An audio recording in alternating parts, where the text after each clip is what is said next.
All right. Bring in the camera. Get the music down. All right. This is Old Newbie from the Old Newbie VR Show, where we talk about VR from the business perspective. Now, it is December 15th, 2021. We're at the end of the year, and man, what an incredible, amazing year it's been for VR. We've had a whole bunch of tech announcements, a whole lot of VR announcements, new headsets, new technology. And if you were with this channel, you heard me predict that this was going to happen. You could watch my previous video, which I'll link to somewhere up here, where I talk about the TikTok of VR, where there's going to be a period of innovation, and that's the tick. And then it'll move to a period of refinement, which we call the Tok. And then it'll move back to a period of even more innovation. And that's where we are right now. We're in a period where there's going to be more and more innovation for VR. And then later on, there'll be a period of refinement. But right now, we're in that period of innovation. So you might say, oh, newbie, how were you able to predict that? Well, it comes from understanding the VR market and understanding the business decisions that come and are made within that VR market. And that's what we want to do on this channel. And that's what I've been doing on this channel. We've been analyzing the markets and making predictions.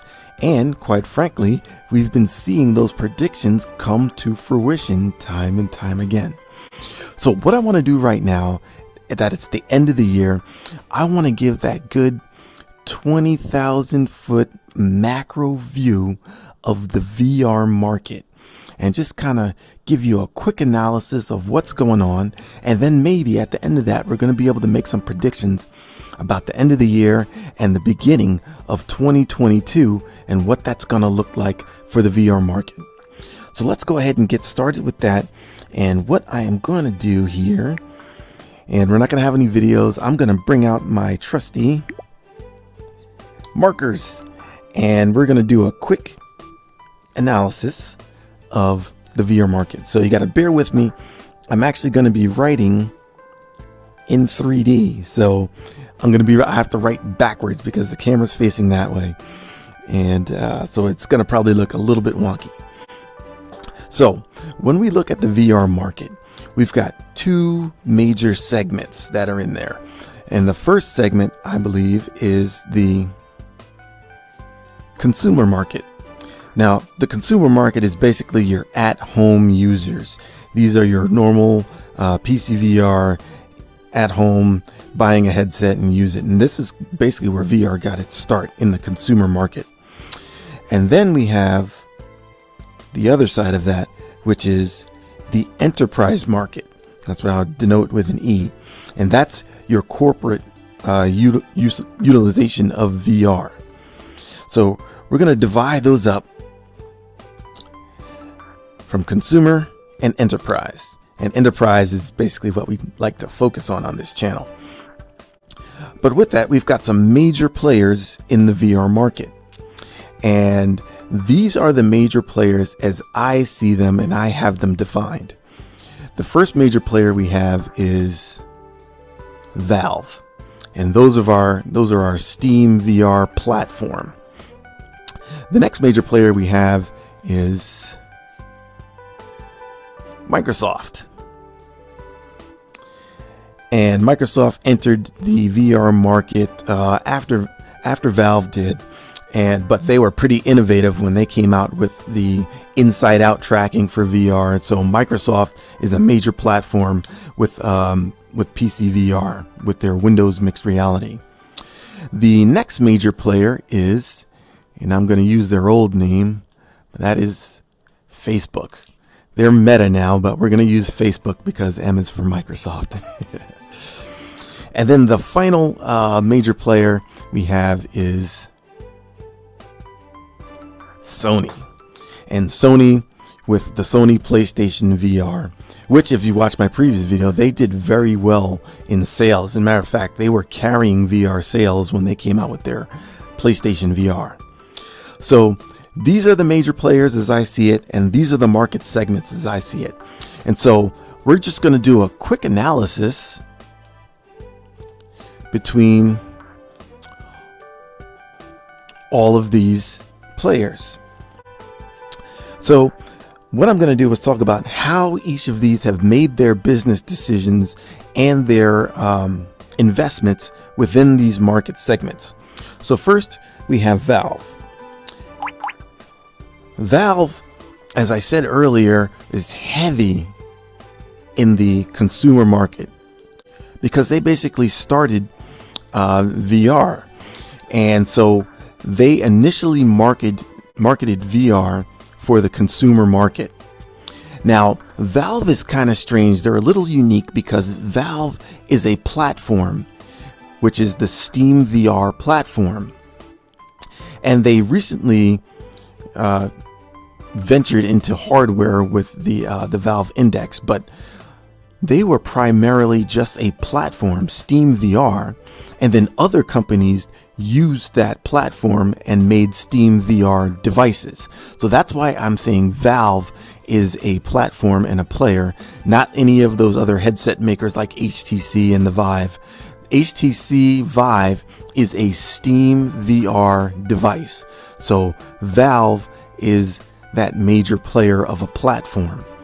And they've focused primarily on the consumer market. And they've done very little in the enterprise space. So what they have done in the enterprise space is not been direct. They've worked with other companies through the Steam VR platform to release headsets in the enterprise space, but Valve themselves have not gone directly, that I know of, into the enterprise space. So they are very minimal in enterprise, but mostly in the consumer market. Next, we have Microsoft. Now, Microsoft is kind of almost the opposite. Microsoft has gone very heavy into the enterprise space with their Windows mixed reality. For example, with their HoloLens. The HoloLens is a very popular enterprise device.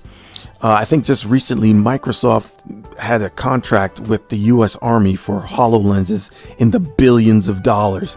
So Microsoft is heavily invested in the enterprise space with their Windows mixed reality, just because the Windows platform is very big in the enterprise space. So it's smart of them to utilize their Windows user base in the enterprise to push the Windows mixed reality through the Microsoft HoloLens. And for the consumer, Microsoft dabbled with the consumer device with their Windows mixed reality. Now, like I said earlier, they did innovate with Windows mixed reality. I'm currently using a Windows mixed reality headset. I'm using the HP Reverb G2. And they were very innovative with the inside out tracking. They were the first company to do that. But they put all their eggs, or most of their eggs, in the enterprise basket, and they're just kind of trucking along with consumer VR. They have a foot in there, but they are not as heavily invested as they are in the enterprise sector. Now, next we have Facebook. Now, Facebook is very interesting in that they have done something that none of these companies have, and they have invested heavily in the consumer market, and they have invested heavily in the enterprise market. Now, you can watch my previous videos where I talk about Facebook, and I talk about how we need Facebook for the VR market, which is probably one of my videos that has one of the most dislike ratios, but based on market analysis, it's true. But I'll talk a little bit more about that later. But Facebook has invested heavily in the consumer market and heavily in the enterprise market. And now, finally, we have Sony. And Sony has invested, as you know, because they are a video game console manufacturer. They've invested heavily in the console, in the consumer market with gamers. And on the enterprise, they have virtually done nothing. From my perspective, they put all their eggs in the consumer gamer market, which is their bread and butter, and that's a good business decision on Sony's part. Now, they may have some technology that they may be selling to other companies, but for right now, Sony's own investments are in the consumer segment. So this is my analysis, is wonky as it looks, of the current state of the VR market. So you might think, hey, that's kind of easy. Hey, it's easy for Facebook to just go ahead and be in the consumer and the enterprise market, and it's dumb of Microsoft to only focus on enterprise. Well, investments in markets involve risk. And so just think of it this way. Facebook, even though they've invested a lot in the consumer and enterprise, it's possible that they could fail. And so they risk a lot. They risk losing a lot. And so what I want to do right here is just talk really quick about the risk. For Sony is taking very minimal risk. They're going for their bread and butter, which is the video gaming consumer market. So they have taken very little risk. Facebook has taken a lot of risk. A lot of risk. They've invested billions in the consumer market and in the enterprise market. And so they have a lot on the line. And so their risk is very high. And that's why I've kind of marked it red. Microsoft, on the other hand, has invested a lot in enterprise and a little bit. So their risk is kind of average. They've kind of gone for their bread and butter, which is the enterprise space, because they make billions in the enterprise space through the Windows platform. So Windows Mixed Reality is just kind of piggybacked onto that. And in the consumer market, where VR is not that big, they decided to take not that big of a risk. And so their risk is just average. And the same for Valve, I would say. Valve's level of risk is also average. By only having a little bit of hardware and investing mainly in just the technology and the technology behind VR, they're taking a little bit of risk. The companies that are on Steam VR platform are probably taking a little bit more of a risk than Valve is, than just having the platform and then working with those companies through their utilization of the Steam VR platform. So this is my market analysis. And so let's go ahead and make some predictions here. I think for Valve is going to continue with their Steam VR platform. The Steam VR platform is still going to be very popular. A lot of companies like HTC are still going to use it, and lots of startups. We're seeing a lot of startups use the Steam VR platform just because that platform was here at the beginning. It was the genesis of VR. Valve did very good work getting developer kits out to all of a lot of these startup companies, and a lot of startup companies use the Valve platform. So Valve is still going to be very pervasive for these new startups. Microsoft is a very hard one to predict because they've done very well, and they're doing very well in the enterprise space, and they're just kind of hedging their bets with the consumer platform. Now, Microsoft has done a lot with software. We have a video where we talked about the Microsoft Mesh platform. Microsoft Mesh is going to be their initial steps into the metaverse. A lot of these companies are talking about the metaverse, mainly Microsoft and Facebook, who've changed their name to Meta. But Microsoft is also venturing into the metaverse, and the mixed reality platform is going to be their step into the metaverse. So we may see the consumer version of Microsoft Windows Mixed Reality actually start to kick up, and they may start to invest back into the consumer. They already have their foothold with the Windows Mixed Reality, but we may see Microsoft start to actually invest more in the consumer portion. Now, Facebook, Meta, and the metaverse. Facebook is going to explode. Now, initially, I said that we needed Facebook for VR. And the reason why we needed Facebook, because we needed their investments. And that is exactly what Facebook did. Facebook invested in consumer VR, and they invested in enterprise VR. And you could check my previous video on why we need Facebook. But now we are seeing that investment pay off. The Oculus Quest 2, I predict, is going to explode this holiday season. And people are just going to buy the Oculus Quest 2. They are not going to be buying consoles, because consoles are basically vaporware right now. Nobody can get consoles. Nobody can get a PS5. Nobody can get the Xbox. And everybody bought a Switch last year during the lockdown. So that disruptive device that the Quest 2 is, that thing is going to be flying off of the shelves this holiday season. And Facebook investment is going to just completely, they're going to reap the rewards of it. They're just going to get all the dividends of the Quest 2. It's going to sell like hotcakes this holiday season, and Facebook is going to be the premier company for VR in the consumer space.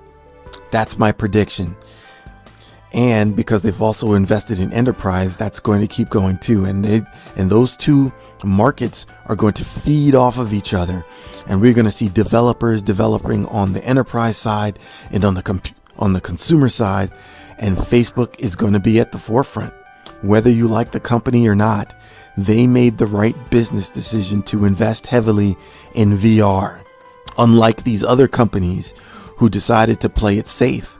Facebook put their money down and the numbers came up, and Facebook is going to be the lead company for VR. Again, whether you like it or not, they decided and they made the right business decision, and that business decision is paying off. Just as an anecdotal example, all of the people that I introduced to VR, and I introduced them using Windows Mixed Reality and the Vive.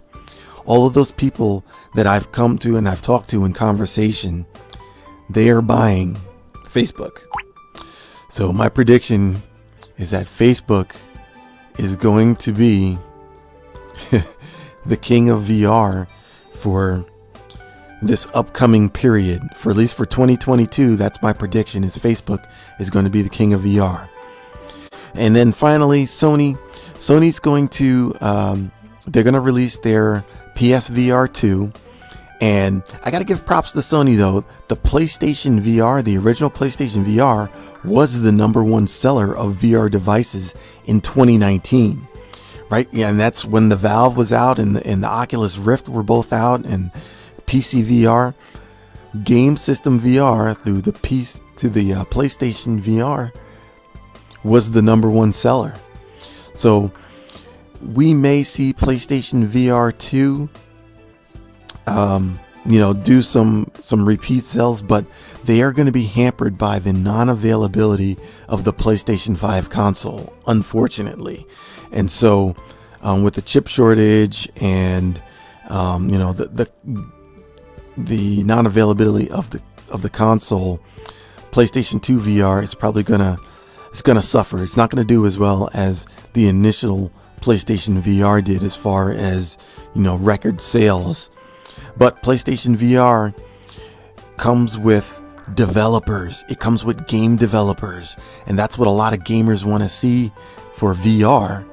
And VR gamers, they want to see those AAA titles being produced for PC VR. And so PC VR is going to benefit from Game System VR and having those developers develop for PlayStation 2.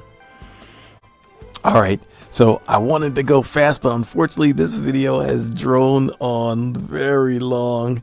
Let's go ahead and erase this. Actually, I'll go ahead and leave it up. This is my market analysis. It'll take too long for me to erase it. So this is my market analysis. This is what I see. This is what I predict for the VR market for 2022. Like I said, I see Facebook going forward is going to be the lead in VR with the rest of the companies in tow, but there's still going to be a lot of innovation, and there's still going to be a lot to look forward to in VR coming up in the year. But we're going to be looking for Facebook to just own Christmas, with sales of the Quest 2 through the roof, and development like crazy for the Quest 2, AAA titles for the Quest 2, and all of these different capabilities introduced for the Quest 2. And hopefully that's going to pull the rest of these companies and have them also start to do development once they see the success of Facebook and Meta. All right, so that's going to do it for this video. I thank you for tuning in. Thanks for subscribers, all my subscribers. And so watch, share, like the video, subscribe, and we will see you in VR. And with that, I'm going to have the music go ahead and turn up and play me out of here.